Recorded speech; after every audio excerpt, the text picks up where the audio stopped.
tos minimal 5 orang bilang orang yang diberkati.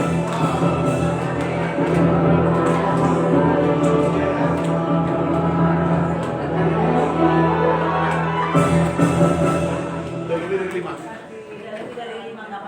Dapat poinnya 5. Jangan kulit. Oke. Luar biasa ya. Luar biasa malam ini. Jadi begini. Bicara tentang mujizat. Nah, ini kembali cara pandang kita ya. Sering gini, contoh. Ketika kita mengalami sakit, terus kita berdoa, terjadi kesembuhan, itu mujizat. Dan seringkali yang seperti itu yang kita inginkan dari Tuhan, betul? Ya. Tapi tahu nggak saudara, ketika seseorang itu bertumbuh menjadi dewasa karena punya hubungan bergaul intim dengan Tuhan, maka dia bisa melihat dari sudut pandang yang lain. Contoh begini, ketika dia sakit, dia berdoa dan penyakitnya belum sembuh-sembuh juga. Tetapi orang itu boleh bersyukur sama Tuhan. Tahu kenapa? Karena dia diberi kemampuan untuk bisa menanggung penyakit itu. Itu mujizat enggak? Mujizat. Ketika sudah tidak ada lagi apa yang mau dimakan, terjadi kelaparan dalam rumah tangga, dalam keluarga kita nih. Kita berdoa supaya Tuhan kirim makanan, bisa nggak? Bisa. Lalu ada orang kirim makanan, itu mujizat nggak? Dan itu sering kita minta supaya terjadi, betul ya, dalam kehidupan kita. Tapi tahu nggak, ketika seorang menjadi dewasa di dalam Tuhan, dia bisa melihat dari sudut pandang lain. Ketika dia sudah seisi rumahnya belum makan 1 hari, lalu berdoa, makanan nggak dikirim, tetapi Tuhan berikan dia kemampuan untuk bisa menahan lapar. Itu juga mujizat. Nah, yang ini ES-nya macamnya agak kurang semangat. Dengan tahukah saudara, di dalam Matius 8 ayat 13 dikatakan begini. Ada kalimat waktu ada seorang perwira bermohon pada Yesus, hambanya sakit di rumahnya. Katakanlah sekata-kata, hambaku itu akan sembuh. Dan Yesus katakan kepada para muridnya, iman seperti ini belum pernah kujumpai di Israel. Di ayat terakhir kalimat begini, pada saat itu juga sembuhlah hambanya di rumahnya. Kalimat pada saat itu juga ini berbicara apa? Ternyata Tuhan bisa ubah keadaan kita dalam hitungan detik.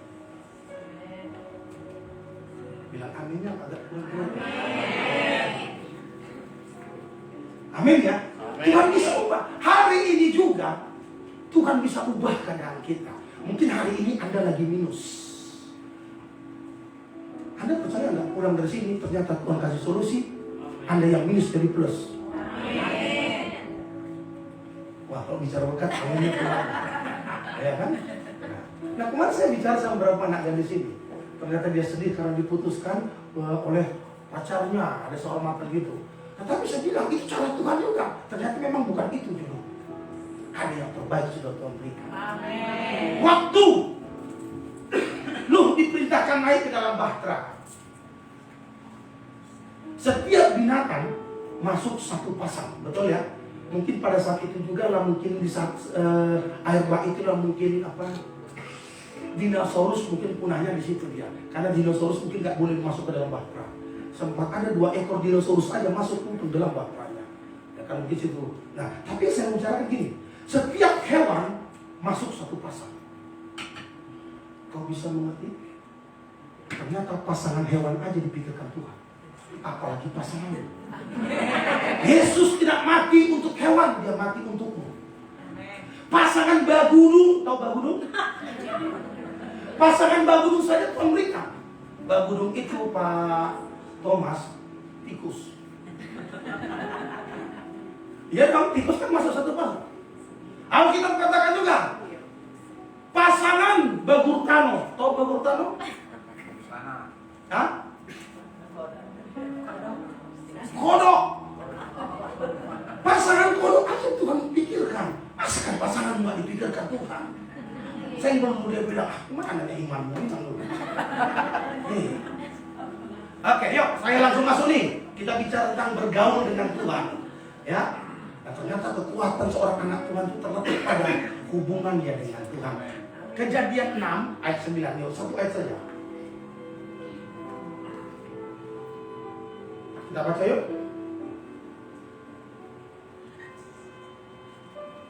Sudah ketemu? Kejadian 6 ayat 9. Hanya satu ayat, kita baca bersama ya. Ini kan bisa.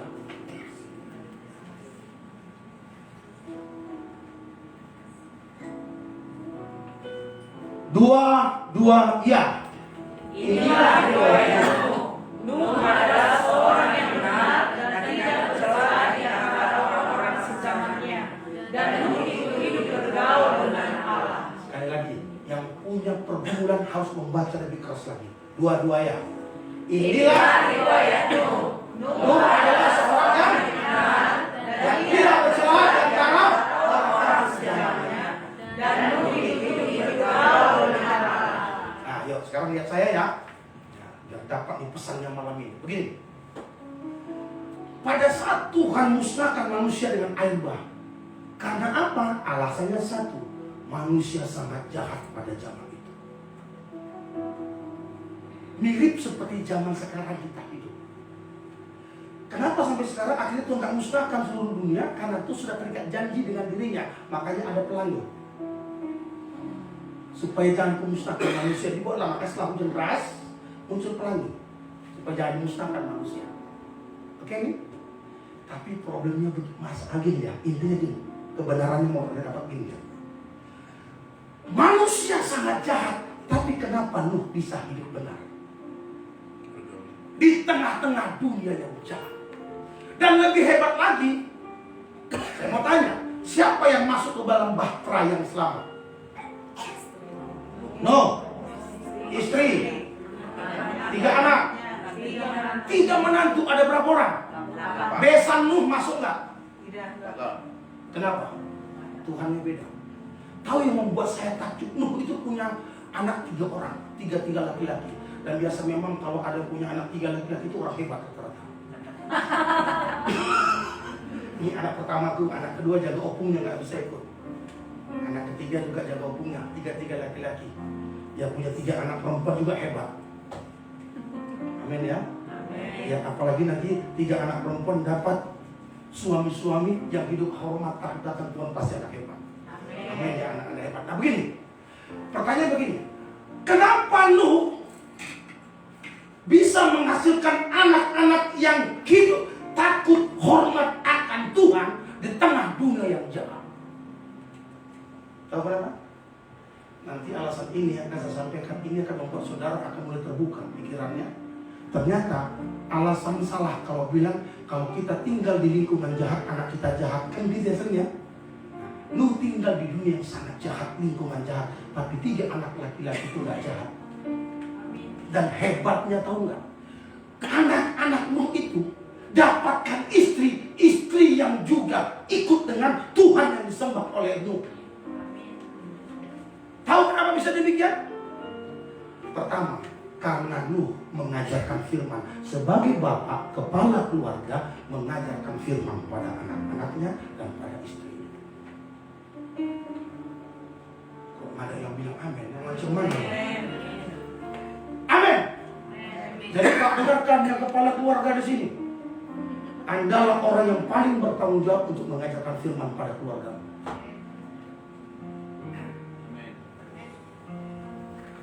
Seringkali bapak marahi, pulang gereja, lalu dia marahi anak. Apa tadi yang diajarkan guru sekolah minggu sehingga kalian jadi seperti ini? Pak, itu salah. Jangan bebankan pengajaran firman Tuhan kepada anakmu itu pada guru sekolah minggu. Guru sekolah minggu itu tambahan.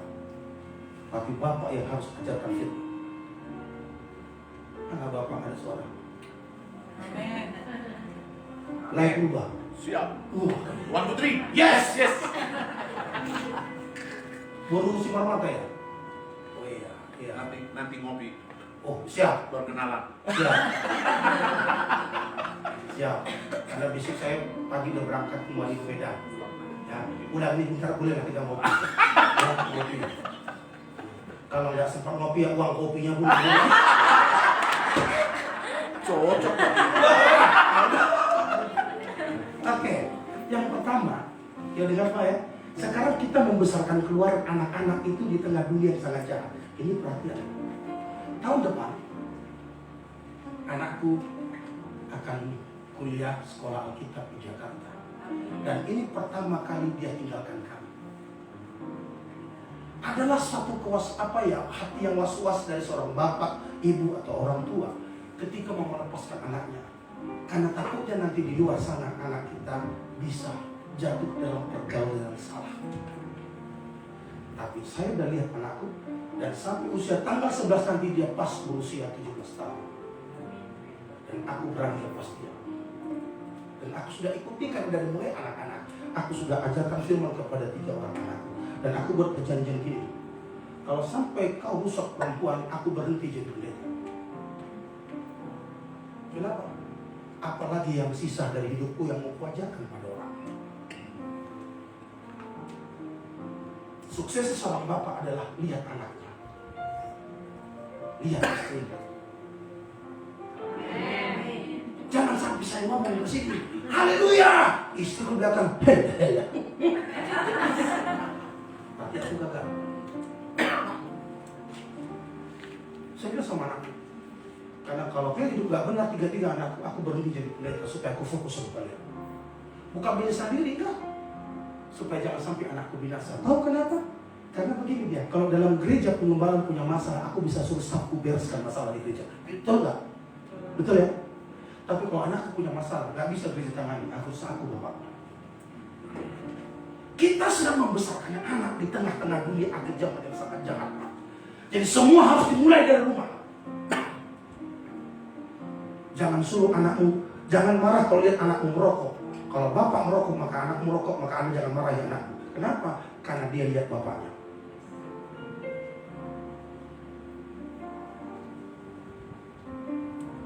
Ini anak saya. Masa COVID, mereka sekolah online.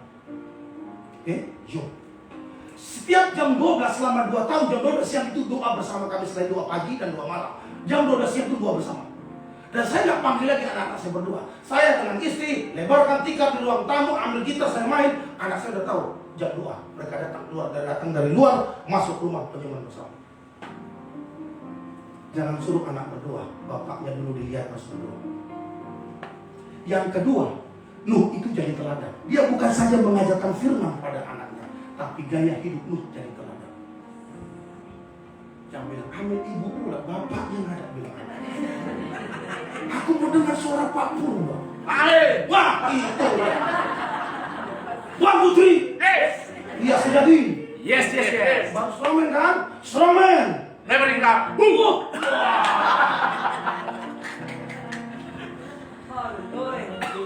Setan di Suwarna ini akan kabur begitu jelas. Amin ya. 10 orang aja diubahkan di sini di Suwarna ini. Ada Pak Thomas, ada Pak Purwa, ada Pak Berto, Gembala. Kita mulai ada Pak Sitanggang. Suwarna dimenangkan dari Tuhan. Amin. Ya, amin ayat kursi. Amin. Amin. Nah, satu begini, dengar ya. Tema kita malam ini adalah bergaul dengan Tuhan. Ketika kita bergaul dengan Tuhan, dengar ya. Ketika kita bergaul dengan Tuhan, di situ letak kekuatan kita. Siapa nggak punya masalah? Saya punya masalah berat, makanya aku sampai kurus begini. Saya juga punya masalah. Siapa yang nggak punya masalah? Setelah saya khotbah hari Minggu, cuma dikuatkan, semangat dihiburkan, ya kan, disegarkan, pulang mengalami sukacita. Saya pulang nangis lagi sama Tuhan, pergumulanku belum selesai. Bukan gaya hidup munafik, enggak. Gaya hidup saya kuat, kenapa? Bukan munafik, saya ada masalah, tapi saya bilang saya bisa, saya kuat. Karena itu iman kita. Kita punya Tuhan yang hebat, amin. Dengar, suatu kali ada seorang koki di Jepang, ditanya sama pelanggan. Pak Koki, mana lebih enak kalau ikan salmon yang kamu olah, kamu masak dan kamu hidangkan, mana yang lebih enak masakan itu? Ikan salmon yang mati dari freezer, kamu olah, atau ikan salmon yang lagi hidup kamu olah? Jawabnya, ikan salmon yang lagi hidup diolah, itu lebih enak. Tapi persoalannya, susah bawa ikan salmon dari Amerika ke Jepang dalam keadaan hidup. Biasanya dia pakai itu akuarium raksasa, dia besar dalam kapal, biasanya mati di tengah jalan. Tapi ternyata rupanya sekarang ditemukan dari 100% ikan salmon yang hidup dibawa dari Jepang, dari Amerika dibawa ke Jepang, bisa 90% ikan salmonnya hidup sampai ke Jepang. Caranya bagaimana? Katanya begini.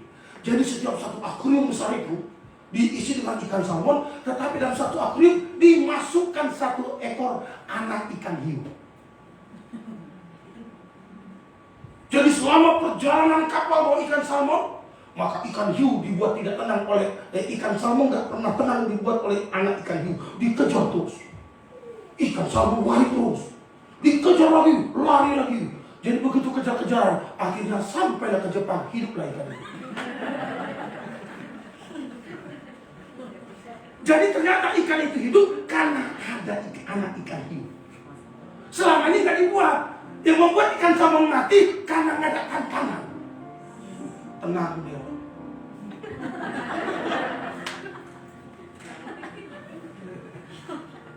Sampai Jepang udah mati. Jadi ternyata yang membuat ikan itu hidup, bertahan hidup, karena ada tantangan, yaitu anak ikan hiu dimasukkan ke dalam akuarium raksasa. Jadi yang membuat Anda masih hidup hari ini karena ada ikan hiu dalam hidup. Karena ada masalah. Makanya Anda sering jadi jantungan, ya kan? Apalagi udah akhir bulan, wah ini dia. Hanya dua kata yang sering membuat kita jantungan: jatuh cinta dan jatuh tempo. Jatuh tempo itu jantungan. Dan ternyata jantungan itu membuat orang sehat. Itu sport jantung namanya. Duk, itu dia. Jadi kalau hari ini Anda lagi jantungan, puji Tuhan. Karena tandanya Anda sehat. Tapi coba ada tantangan, hidupmu anteng terus, maka mulailah jantung pun gak jelas lagi dia. Tetapi ada pelajaran di pria sejati. Ya salah satu yang membuat katanya jantung sehat itu adalah ketika Anda berjalan dengan istrimu, pegang tangan istri. Yang ngomong gitu tahu siapa? Dokter, bukan tukang las. Kalau tukang las yang ngomong nggak percaya saya. Jadi pegang tangan istrimu cuma lupa komos 5 aja sehat ya. Bangun pagi udah perlu istri coba. Oh iya, tadi pagi habis berdoa aku kan. Saya kan di ruang tamunya Pak Berturi. Habis berdoa, setelah berdoa saya baca Alkitab. Istriku masih tergeletak. Kuletakkan di atas meja itu handphoneku, terus kuciumlah pipi istriku. Aku mau teruskan ini cium ini kan, pipinya aku cium kan, rupanya waktu ini, bapak mertua melihat.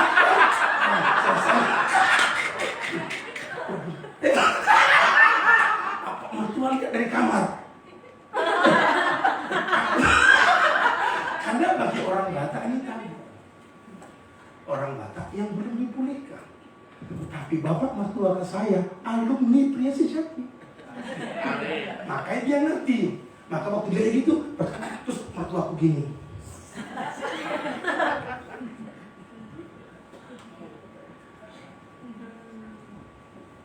Itu sebabnya kenapa pria kena serangan jantung, karena kurang pegang tangan istri.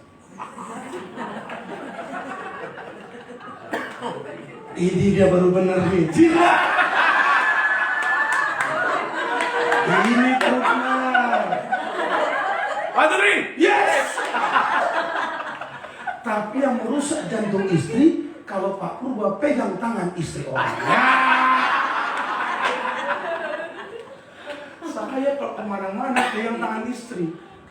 Apalagi kalau ke mall, pegang tangannya. Lebih erat ku pegang. Kenapa? Demi kenyamananku juga. Barang bagus.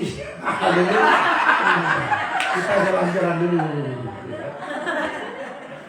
Supaya jangan apa, karena banyak pria kena stroke karena pada stroke belanja istri. Nah,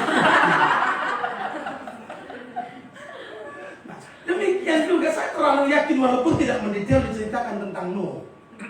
Tapi Nuh saya percaya dia membuat istrinya itu bahagia. Istri tidak, rumah tangga kalau bahagia itu kan ketahuan dilihat dari wajah istrinya. Nah, kan aku udah ketemu wajah istri yang tertekan. Apalagi kalau istri ada garis-garis kesusahan di jidatnya. 1, stadium 2, stadium 3. Satu lagi, selesai, game over. Kemarin kami di vilanya Pak Thomas bilang, kalau istri mati aku udah berjanji, berkomitmen gak kawin lagi. Luar biasa. Gak tau lah mereka janji tak siapa yang duluan mati.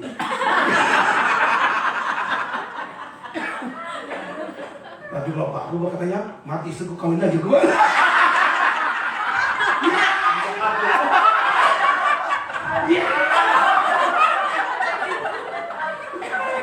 Macam-macam lah itu. Makanya Bu, jangan mau stres, panjang umur. Karena kalau ibu mati, itu mati nanti kawin lagi dia. Iya, harus panjang umur. Ya? Tapi kalau aku kepada istriku, makanya saya kasih saran nih, dengar nih. Kalau saudara udah malam tuh mau tidur, apalagi kalau satu kamar itu saudara tidur suami istri gak ikut anak.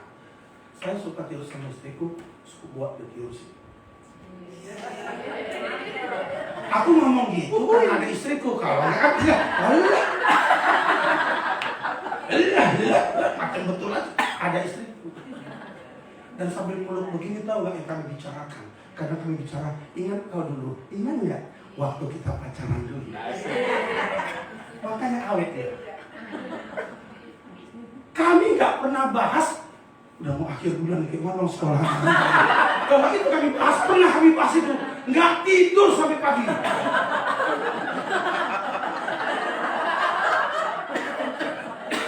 Udah dekat nih uang sekolah, kontrakan rumah, kontrakan gereja. Karena kami juga pendeta kontraktor. Kontrak gereja, kontrak.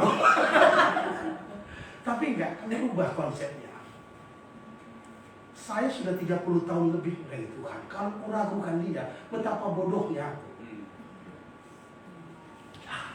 Dia rela tersalib mati. Anda masih takut menjalani hidup ini.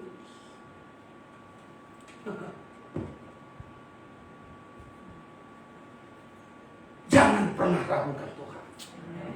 Nah, jadi dua hal ini yang kebenarannya. Nuh ajarkan anak-anaknya, istrinya itu firman Tuhan. Kedua, dia jadi teladan bagi anak-anaknya. Jadilah teladan. Kalau ada anak ngomong jorok di rumah, itu karena bapak yang ngomong jorok. Percaya apa yang aku bilang. Kalau ada anak yang merokok udah dewasa gitu nih, itu karena pasti bapaknya juga merokok. Kenapa? Anak mungkin gak dengarkan perkataan kita, tapi anak pasti meniru yang kita lakukan. Amin ya?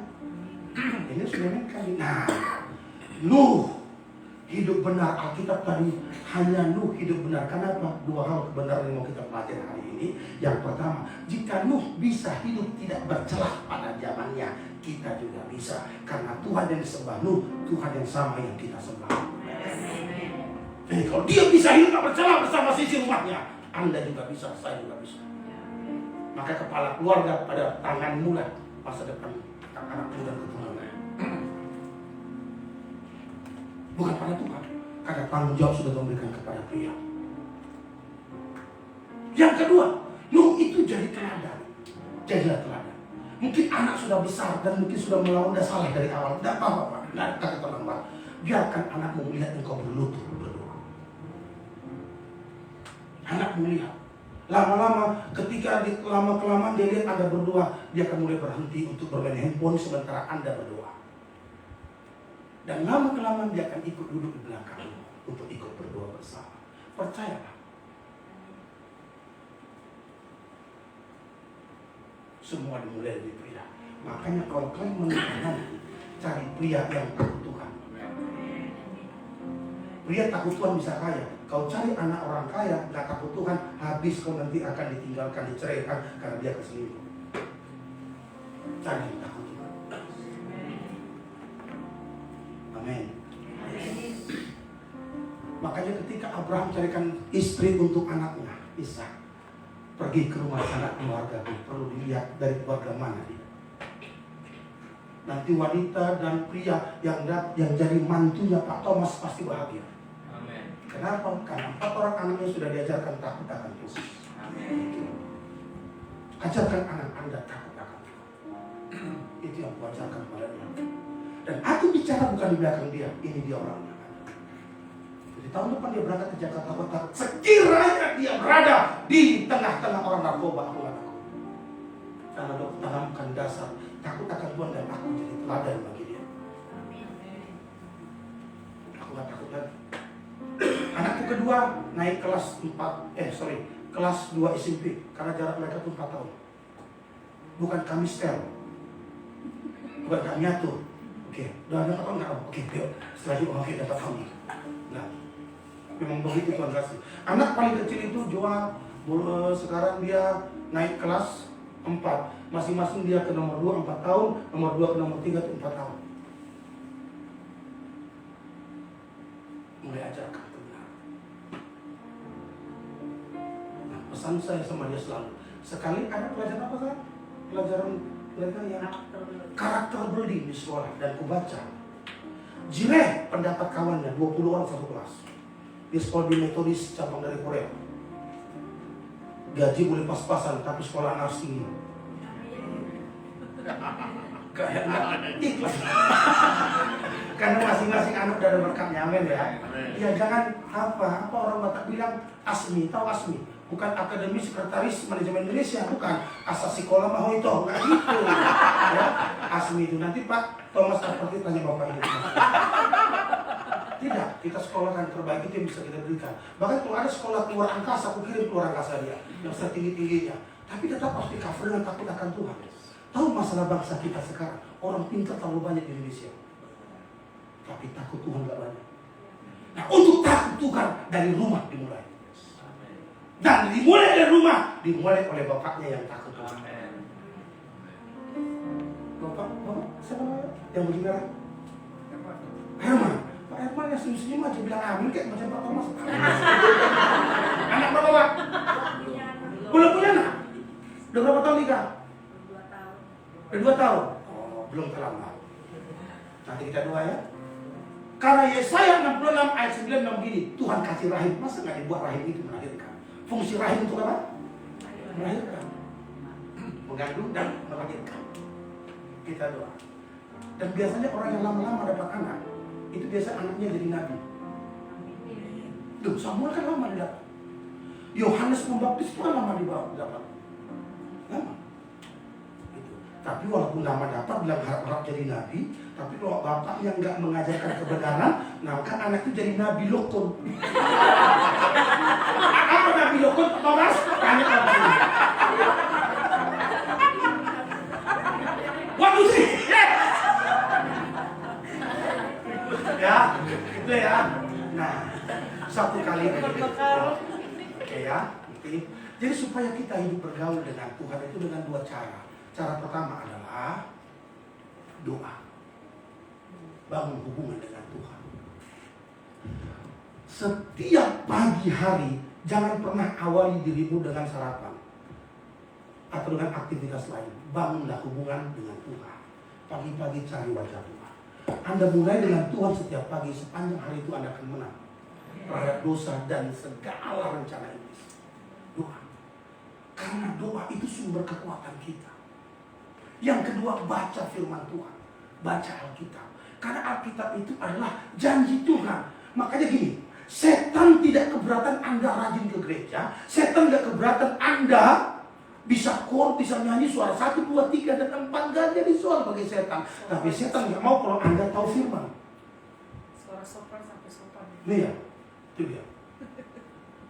Kenapa? Kalau saudara cepat mengerti firman, tamat riwayat setan. Dia gak bisa tipu kita. Contoh, seringkali kita berdoa, Tuhan jauhkanlah setan-setan daripada kami. Padahal itu bukan ajaran Tuhan. Saya belum berdoa gitu kan, kalau kita doa kan diajarkan di sekolah, Tuhan jauhkanlah mara bahaya, jauhkanlah setan dari kami, ya kan? Itu diajarkan oleh guru sekolah minggu. Gua nggak salahkan guru sekolah minggu itu. Karena dia juga dapat ajaran salah dari gurunya. Yang benar adalah Markus 16 ayat 17 bilang apa? Tanda-tanda ini menyertai orang percaya. Satu, mereka mengusir setan. Jadi siapa yang mengusir setan? Tugas siapa mengusir setan? Orang-orang Anda sebagai orang percaya dalam Tuhan. Anda yang mengusir setan. Mau kuntilanak, kuntilmanak, kuntilbatak, kuntil apa lagi? Kuntil lepung. Sampai sekarang karena kan saya itu masih ngontrak, oke? Nah, saya tunggu-tunggu kalau ada rumah berhantu yang orang nggak berani masuk. Apalagi kalau rumah itu besar, aku datang yang punya rumah. Kalau mau dikasih gratis, langsung tanda tangan kontrak 30 tahun pakai gratis. Masuk di rumah itu, hantunya harus keluar. Karena rumah itu pakai sekarang ini dikasih murah waktu awalnya. Kenapa? Ada hantunya, ada kuntilanak. Aku nggak tahu. Setelah masuk di belakang itu ada tembok yang hanya 1,5 meter. Ada orang di belakang juga, tetangga. Om, lampu belakang itu jangan dimatikan loh. Kenapa? Ini rumah Om ini ada kuntilanaknya. Oh iya.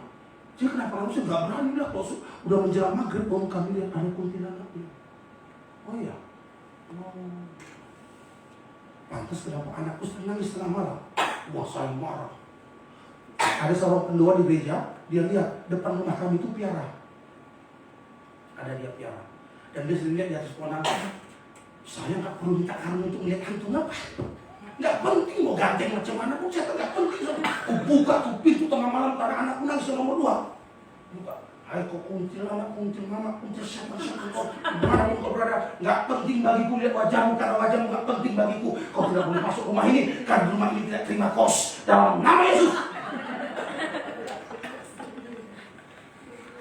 Bebas anak.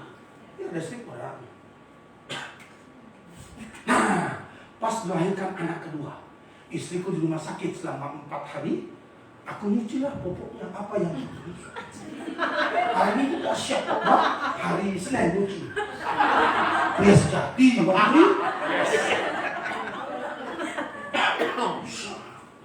Tiba-tiba ada ibu muda dari belakang ngintip saya dari tembok. Oh, sendirian Om. Ya saya malu dong, saya kan kelaparan di belakang. Istri nggak ada. Dalam hatiku ini rupanya kuntilanak.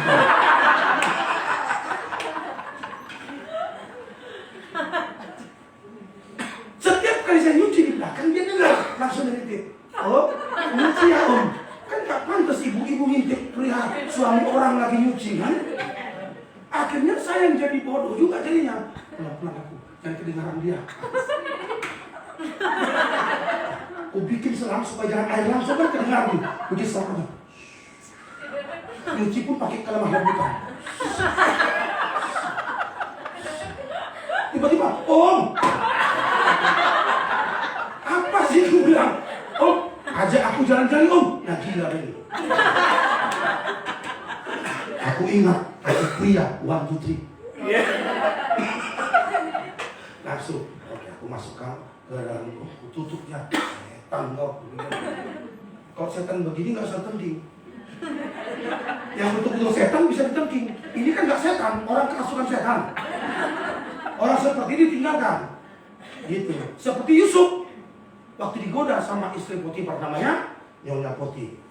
Ya kan nggak disebut namanya kan? Nah, so, yuk tidur dengan aku.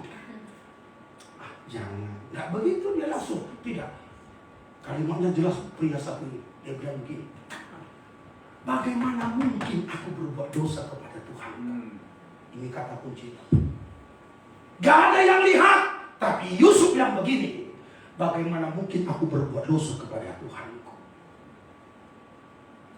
Dan itu membuat Yusuf sampai pada rencana Tuhan. Yang membuat Simson mati muda. Karena dia tidak punya prinsip seperti Yusuf. Sama-sama dipilih Tuhan, sama-sama diurapi Tuhan antara Yusuf dan Simson. Sama-sama digoda oleh perempuan. Yusuf digoda, Simson digoda. Tapi Simson gak mengcover dirinya dengan tekad untuk hidup benar. Yusuf bertekad untuk hidup benar. Bagaimana mungkin aku berbuat dosa kepada Tuhan?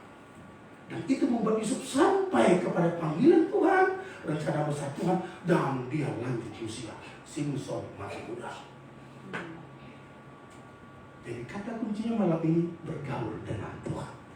Makin berat masalah Anda, makin kuat aja Tuhan. Amin. Ya, kalau Nuh bisa, ini yang pertama ya tadi ya, dengan poin kebenarannya. Yang pertama, jika Nuh bisa hidup tidak bercelah pada zamannya, kita juga bisa. Yang kedua, jika Nuh bisa bergaul dengan Tuhan, kita juga bisa bergaul dengan Tuhan. Nah, masalah dosa sekarang ini adalah orang lebih banyak bergaul dengan handphone. Habis sudah sekian jam main Facebook, buka Instagram. Habis Instagram, masuk TikTok. Di TikTok ini bisa paling lama. Nuh itu bergaul bersama istri anaknya, bergaul dengar-dengaran dengan Tuhan. Kita enggak, kita banyak dengar-dengaran dengan TikTok. Dengar-dengar bicara politik. Bicara tentang Anies, bicara tentang ini kan, terus kita pun terpancing emosi. Lalu kita bilang, babani, kita komentar lagi. Kan kita terlibat dalam dosa. Nah, bapak-bapak, ajak istri dan anak duduk begitu. Makanya beda kalau pria dengan bertobat. Kalau istri bertobat duluan, dia nggak bisa karena payah bawa anaknya dan bawa suami. Tapi ketika suami bertobat duluan, dia bilang, istriku mana coba? Siapa nanti kita harus pulang ke gereja. Kalau enggak, aku potong uang belanja. Ayo, mandi kalian semua. Kalau enggak, aku kasih uang jajan 1 minggu. Berangkat semua. Dia kan? Makanya pria yang paling utama. Amin Pak, Bapak yang baju kaos, baju apa sama Pak? Siapa namanya Pak? Enggak lah Bapak, udah bawa sana. Pak Ginting. Pak Ginting? Iya. Kami Pak Ginting. Tadi yang buru tadi kan? Iya. Oh, kami. Oh. Ya. Gua ya. Gak banci kamu, kebaktian dia. Ya. Amin. Jangan kamu bakti ya? Mau jadi bahasa. Gimana waktu baptis nama ini? GPDI. Nah, sama-sama ada I-nya kok. Iya, GPDI itu ada I-nya, GPDI. Ada I juga. Sama-sama Indonesia tidak. Ya. NKRI Indonesia, harga mati. Oke ya. Udahlah ya, itu aja dulu.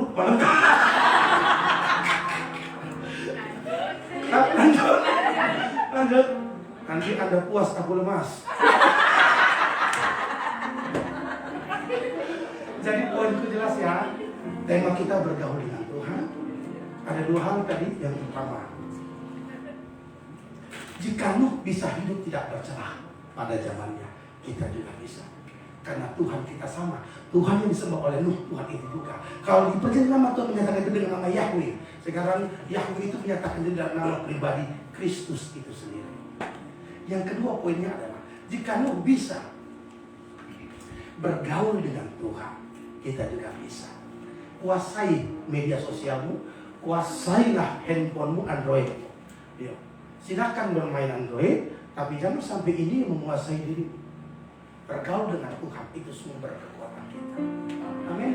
Sehingga orang yang punya hubungan dekat dengan Tuhan, saya tutup dengan satu cerita ini. Begini. Ada satu bukan satu kisah. Ini suatu kebiasaan tradisi orang suku India. Ketika anak remaja dinyatakan dia dewasa, dia harus melalui satu tes. Tesnya apa? Anak remaja itu harus dibawa ke tengah hutan. Dan sepanjang malam dia ditinggalkan di hutan. Ada satu syarat. Dia akan dinyatakan lulus tes kalau anak itu tidak berteriak nangis sepanjang malam. Jadi satu orang anak ini dibawa oleh satu orang dewasa. Nggak boleh keluarganya, harus orang lain yang bawa. Dibawa naik kuda, lalu dibawa ke tengah hutan, dan anak itu ditaruh di tengah hutan. Besok siang kamu akan kujemput. Lalu anak itu ditinggal sendirian dan dia pergi. Sepanjang malam anak itu nggak bisa tidur, pasti nggak bisa tidur dong. Tak terasa, singkat waktu nggak terasa, lalu menjelang pagi matahari mulai terbit. Anak itu buka lagi mata lebar-lebar. Waktu anak itu lihat ke belakang, dia terkejut. ternyata ada bapaknya di belakang dengan anak panah yang siap untuk dilepas, dan ada parang besar di pinggangnya. Lalu anak itu bertanya, sejak kapan bapak ada di sini? Sebelum kau ada di sini anakku, bapak sudah di sini dulu. Sepanjang malam papa berseru sama Tuhan, Tuhan tolong supaya anakku jangan menangis. Kalau dia menangis berarti gagal dia jadi pria dewasa. Jadi bapak itu pegang anak panah untuk tembak anak, kok ada binatang-binatang buas menyerang anaknya. Jadi bapak sepanjang malam menjagamu anakku. Kau belum di sini, papa sudah di sini duluan. Dapat pesannya? Sebelum Anda mengalami masalah itu, Tuhan sudah ada di situ duluan. Yang Tuhan mau, jangan nangis. Jangan nangis. Kita punya satu dasar yang kuat. Aku punya Tuhan. Amin. Jangan nangis, jangan mundur. Tuhan, sekian lama aku menikah gak punya anak. Percayalah, orang gini aja kawan-kawanmu udah punya anak 2, gak apa-apa. Nanti ibu ini hamil, Tuhan kasih kembar 3, bapak menang. Amin. Iya. Oh, banyak kali, jangan bilang banyak. Tuhan kasih berkat 3 anak akan ada, bisa terus jadi anak hebat dia. Amin ya. Amin. Oke, udah dulu ya. Udah bagi begini. Ibunya nggak usah dulu. Kita bagi begini. Aku percaya Tuhanku ada, Kau turun tangan memulihkanku, yes. Aku percaya Tuhanku dahsyat, Kau turun tangan memberkatiku. Ayo pagi teman serius. Aku percaya Tuhanku dahsyat, yes, amin. Kau turun tangan memulihkanku.